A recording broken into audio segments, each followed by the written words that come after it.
Bueno, vamos a pasarnos a la Comisión de Presupuesto que está en la sala Miguel Grau. Por cierto, para hoy tienen varios invitados. La Comisión de Presupuesto, por cierto, tiene como invitados a la señora Claudia María Amelia Cooper Ford, ¿no? Ella es viceministra de Economía para que sustente las fuentes de financiamiento contenidas en el proyecto de presupuesto para el año fiscal 2018. También se ha citado a Rosana Carla Polastri, viceministra de Hacienda. Asimismo, se ha convocado al presidente del Consejo de Ministros y titular de Economía, Fernando Zavala, para que sustente el proyecto de presupuesto, equilibrio y endeudamiento para el año fiscal 2018. Para hoy, como hemos indicado, se ha convocado a varios ministros, ¿no? La ministra del Ambiente ha estado en la comisión justamente de Inclusión Social, también estuvo presente. Se está citando a la ministra de Educación, Marilú Martes, en la Comisión de Inclusión Social. Para esa comisión. Y la ministra del Ambiente, Elsa Galarza, se encuentra en la Comisión de Pueblos Andinos y Amazónicos, mientras que la ministra de Educación se encuentra en la Comisión de Educación. Vamos a dejarlos con el desarrollo de la Comisión de Presupuesto en la sala Miguel Grau del Congreso de la República. Veamos.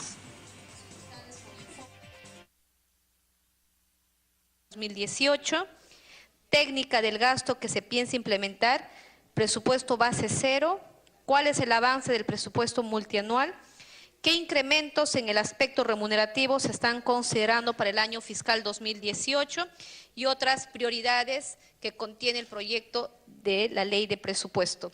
En ese sentido, contando ya con la presencia de la viceministra de Hacienda, la economista Rosana Polastri, le damos el uso de la palabra a efecto de que pueda sustentar el proyecto. Gracias, presidenta. Buenos días, congresistas. Si me perdona, viceministra, también anunciándoles que sí, luego que culmine la exposición la viceministra, estará el ministro de Economía, el economista Fernando Zavala. Gracias. Sí, voy a dividir la presentación en 3 bloques. El primero, voy a ir muy rápido, los supuestos macroeconómicos que ya lo presentó la viceministra Cooper. Describir un poco los objetivos y prioridades del presupuesto y luego entrar en más detalle al presupuesto.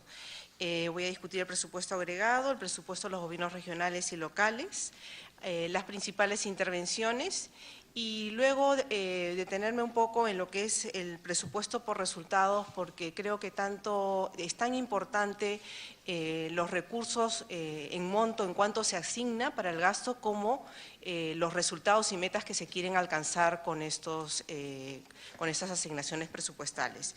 Y finalmente mencionarle algunas disposiciones principales que hemos incluido en los artículos de la ley de presupuesto que vale la pena resaltar.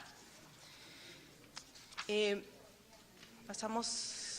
Estos son los supuestos macroeconómicos sobre los cuales se construye lo que le llamamos en nuestra denominación interna lo que es el techo de gasto o el límite de gasto. Es decir, bajo estos supuestos macroeconómicos, nosotros tenemos un límite de gasto de 157.159 millones de soles. Este monto es asignado al presupuesto público y lo primero que nosotros hacemos es reunirnos con los distintos sectores e ir viendo cómo los sectores, de acuerdo al límite que se les está planteando, ellos priorizan dentro de su sector los gastos que tienen planeados. De nuestro lado, como Ministerio de Economía y Finanzas, nuestra responsabilidad es asegurarnos que aquellos gastos o aquellas asignaciones presupuestales que están siendo priorizadas estén alineadas con las prioridades de gobierno, cierren brechas, estén debidamente costeadas, ¿no? Entonces, ese es el ejercicio que nosotros hacemos con todos los sectores bajo este monto límite que nos entrega el marco macroeconómico multianual. Entre los objetivos y prioridades del presupuesto público, como ya lo había mencionado la viceministra Cooper, nosotros estamos totalmente comprometidos a mantener una política fiscal responsable, asegurando el financiamiento adecuado de los servicios públicos.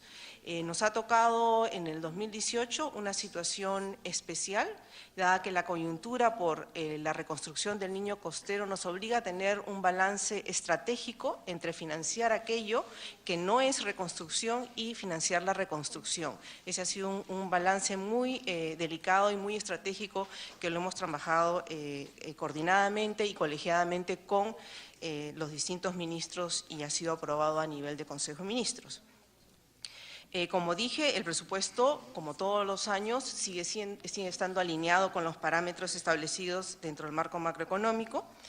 Y finalmente, nosotros buscamos que este presupuesto, la manera como esté asignado, también contribuya al crecimiento económico y entre en este círculo vicioso de generación de empleo, que es algo que todos esperamos, ¿no? Prioridades. Como dije, se nos presenta por la coyuntura una prioridad adicional y no hemos escatimado en ponerla acá. Hemos trabajado con ustedes en tener una ley que permitió la creación de la Autoridad para la Reconstrucción, en la cual se tiene unos procesos más ágiles y un acompañamiento de la Contraloría, de manera que aseguremos que esos recursos se asignen eficientemente y oportunamente. Todo lo que queremos es reconstruir lo más rápido, volver a la normalidad, a la vida de todos los peruanos que fueron afectados por el Niño Costero. Este presupuesto tiene un componente también importante, en el cual es el impulso a la infraestructura social, productiva y deportiva y vinculada al cierre de brechas. Seguimos comprometidos con esta revolución que está relacionada a los sectores sociales, la salud, educación, saneamiento, vivienda y agro, y una mejora en la seguridad ciudadana y fortalecimiento de la lucha de la corrupción. Con el límite de gasto que hemos sido autorizados, llegamos a un crecimiento del presupuesto de 10.3%, es un crecimiento alto, pero es un crecimiento que responde también a la reconstrucción, tiene un componente de la reconstrucción.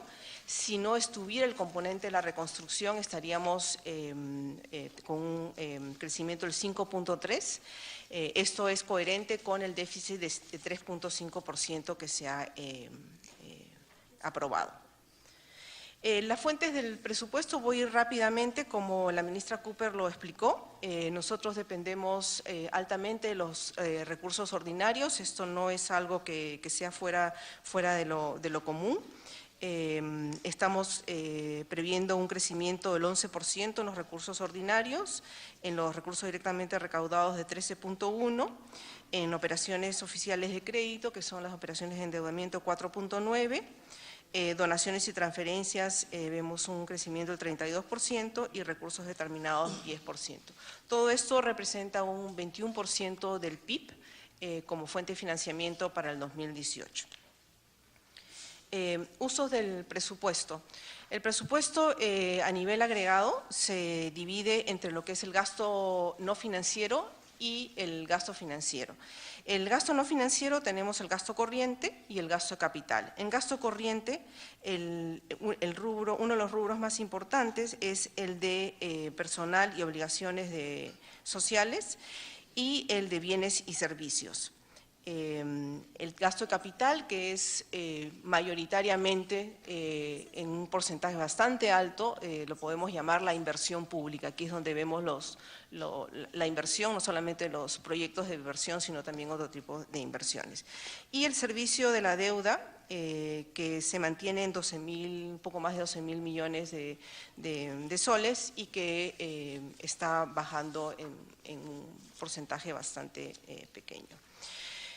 Como había mencionado, uno de los usos más importantes es el que se refiere en el presupuesto al personal y obligaciones sociales. Nosotros tenemos dos sectores altamente importantes, como es el de educación y salud, que básicamente su presupuesto está inclinado más hacia lo que es remuneración, puesto que ahí tenemos a los profesores y a los médicos, es decir, aquí es donde invertimos mayormente en capital humano, ¿no?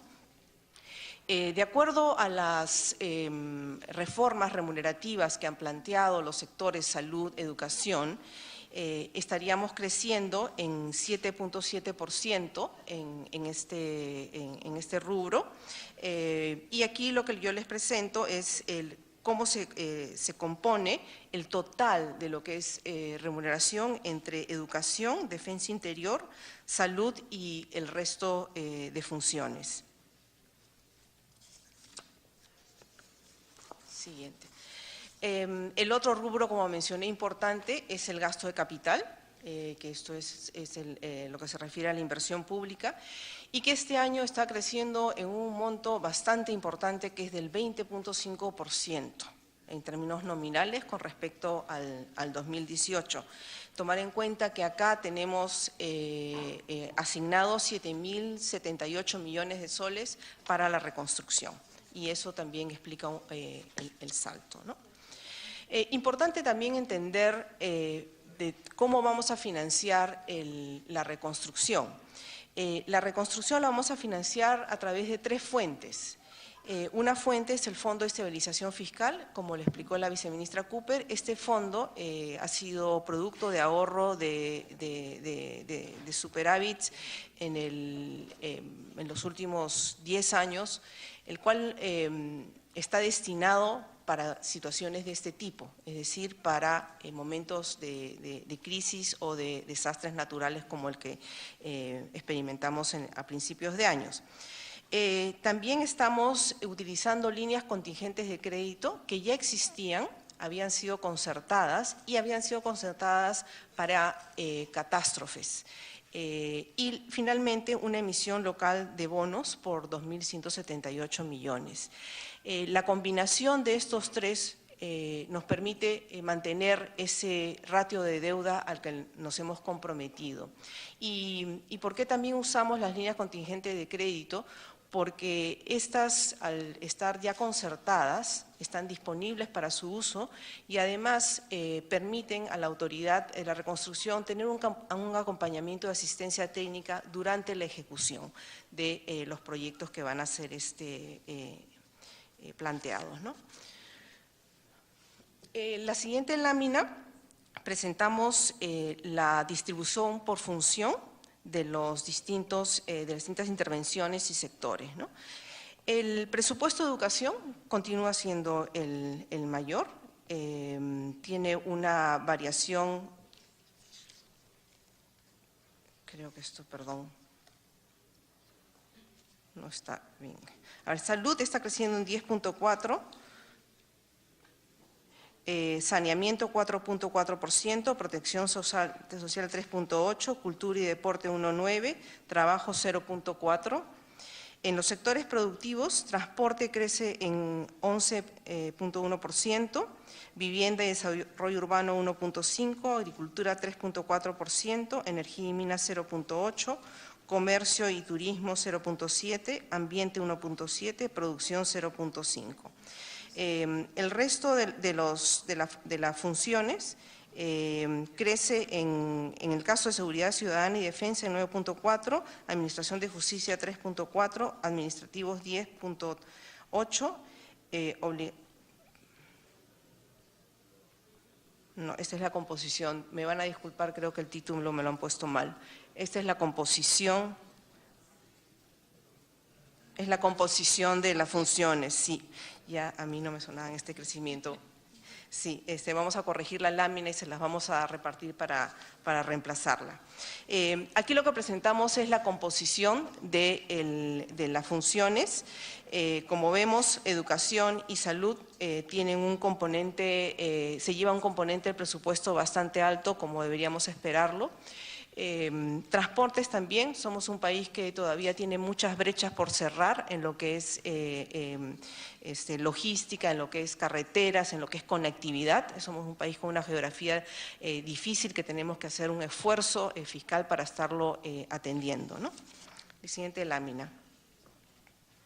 Esta es la distribución funcional del presupuesto, proyecta un poco, de manera un poco más gráfica cómo el presupuesto está compuesto, y estos son los límites de gasto que nosotros hemos proporcionado a cada una de las funciones, y la priorización que se hace al interior es una discusión que se trabaja con cada uno de los sectores.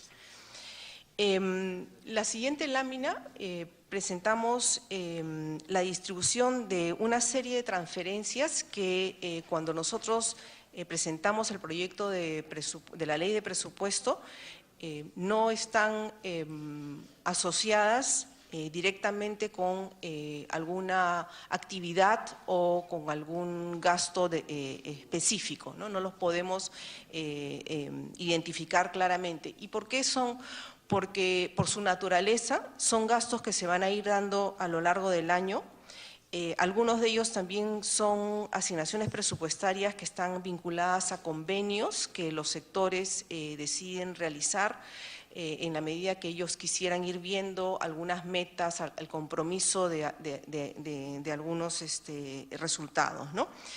Empiezo por lo que estaría de estos 15.000 millones, lo que estaría asignado a lo que son los gastos corrientes. Tenemos el seguro integral de salud, que el cual se transfiere a lo largo del año, ¿no? Conforme van identificando los gastos. Transferencias del Ministerio de Educación que se van realizando de acuerdo a convenios, a metas, a resultados que ellos están planteando. Existe también el Fondo al Estímulo del Desempeño, que son convenios que se hacen con gobiernos regionales y locales para el cumplimiento de metas relacionadas a aspectos importantes como anemia y desnutrición.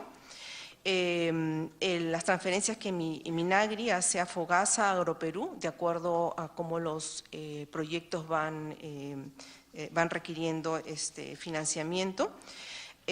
Transferencias de energía a Ocinermin y otros para algunas supervisiones que tienen que hacer a diversos proyectos.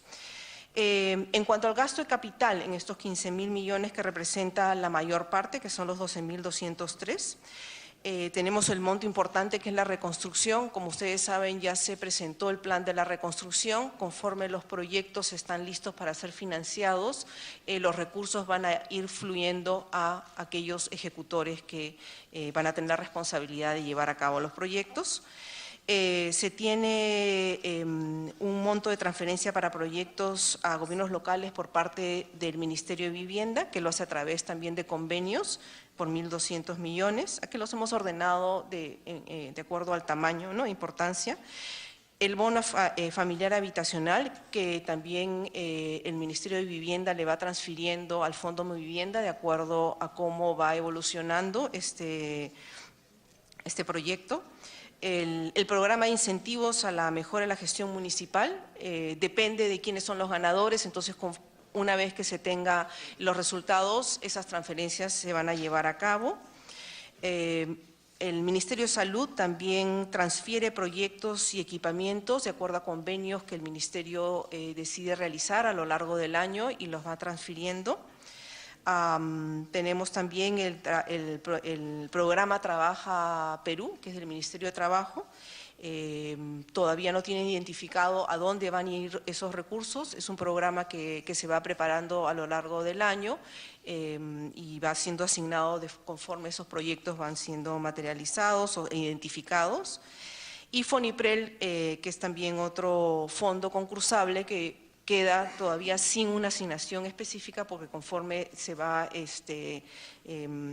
realizando los concursos, que creo que son 2 veces o dependiendo de las coyunturas, se van asignando, ¿no? Entonces, esto es esta explicación de los 15.000 millones.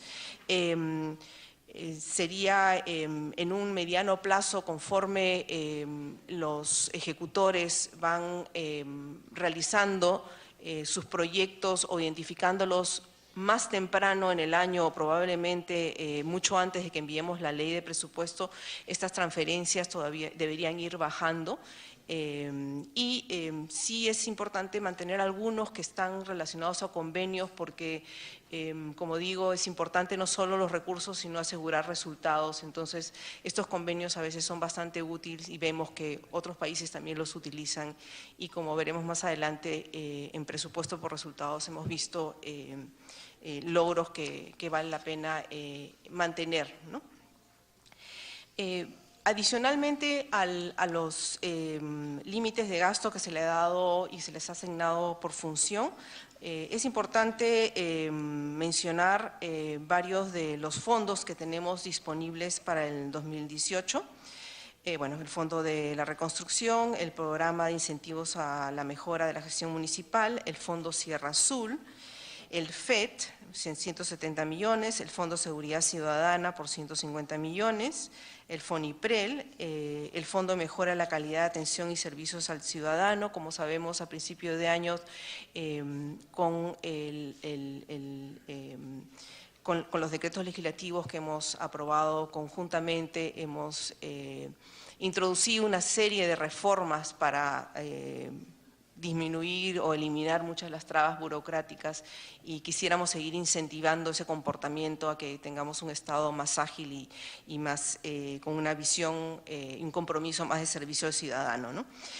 La transferencia al Seguro Integral de Salud, que este año hemos trabajado cercanamente con el Ministerio de Salud para asegurarnos que el SIS esté adecuadamente financiado y se deje acumular estas deudas que tanto nos distorsionan el presupuesto a lo largo del año, ¿no? Y lo hemos subido 2.104 millones.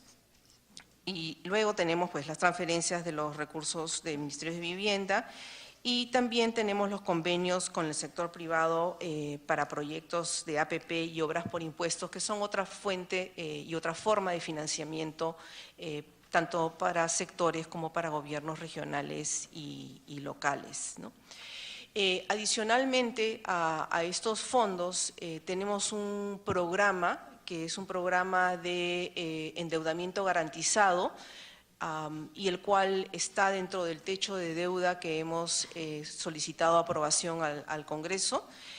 Tenemos una apropiación por 600 millones de soles y la idea de este programa de adelanto garantizado es permitir a aquellos gobiernos regionales y locales que no van a recibir el canon por un número de años hasta que éste entre en efecto, puedan financiar proyectos que son importantes, que cierran brechas, que son prioritarios y que están también listos para ser financiados a cargo de ingresos futuros, ¿no? Esta es una fórmula que pensamos que va a apoyar muchísimo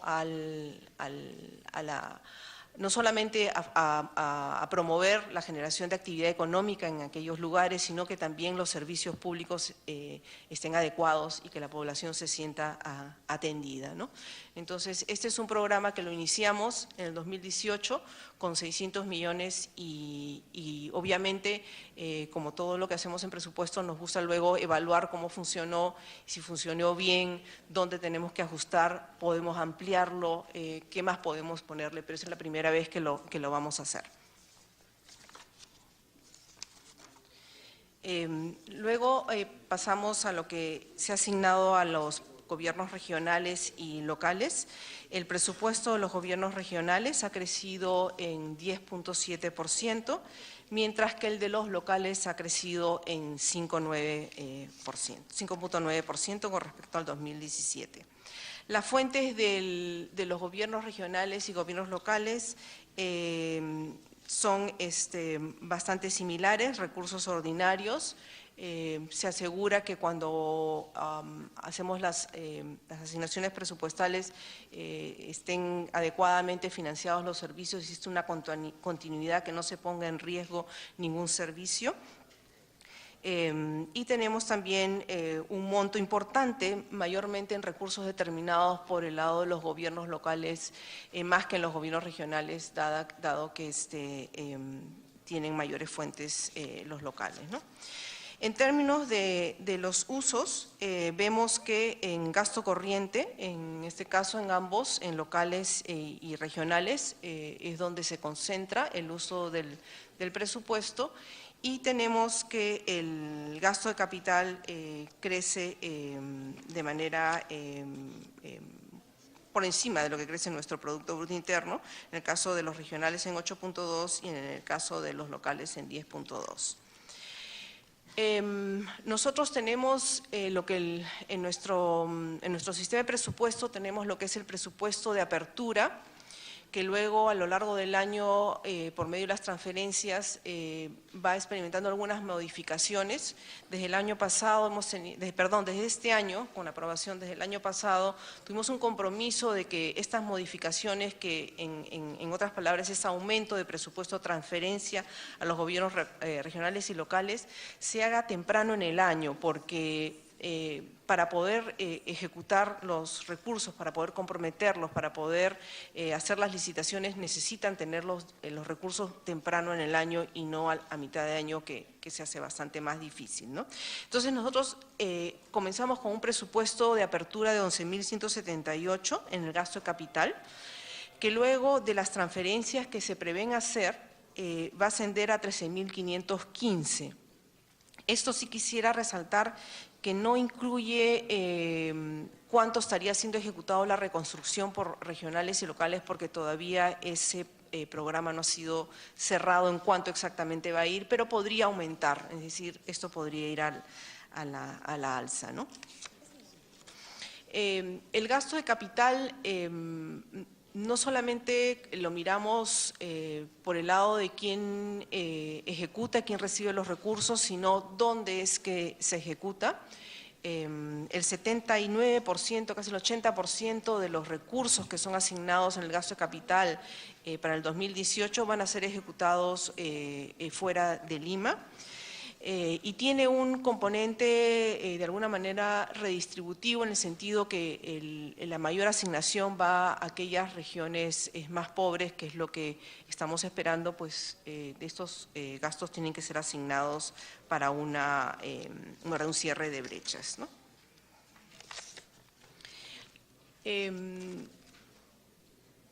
El presupuesto, antes de entrar a las intervenciones, el presupuesto se realizó con una introducción de una multianualidad. ¿Qué significa eso?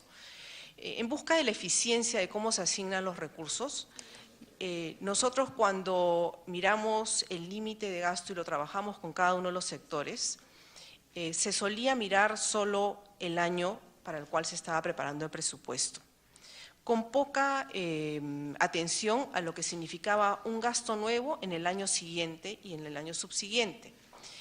Eso no nos permitía tener una mirada de mediano plazo y que los sectores tomen unas decisiones más estratégicas de en dónde quieren realizar los aumentos más grandes, pensando que en el siguiente año van a tener una continuidad de montos a veces bastante elevados, con lo que ellos ya empiezan a pensar en cómo implemento mis acciones o cómo implemento mis proyectos y cómo introduzco gradualidad. Entonces, de esa manera nosotros hemos introducido a través de una directiva interna en el Ministerio de Economía y Finanzas, una directiva en la multianualidad. Es decir, no miramos solo un año, sino que hay que mirar el impacto en los siguientes años. Esto además está vinculado a la programación multianual de la inversión, que es donde mayormente vemos más los impactos de continuidad. Como ustedes saben, en el nuevo sistema de inversión pública, InvierteP, la programación se hace multianual y esto está empatada directamente con la discusión presupuestal que hemos hecho este año para presentar el presupuesto del 2018. Sí, y el otro elemento que nosotros introducimos este año en la discusión presupuestal fue la no inercialidad, es decir, no aumentar por aumentar, sino es decir, yo quiero un mayor presupuesto o quiero un nuevo programa, el sustento de eso, para entender bien por qué es que ese aumento se estaba solicitando o ese aumento se estaba priorizando frente a otros, ¿no? Porque siempre hay,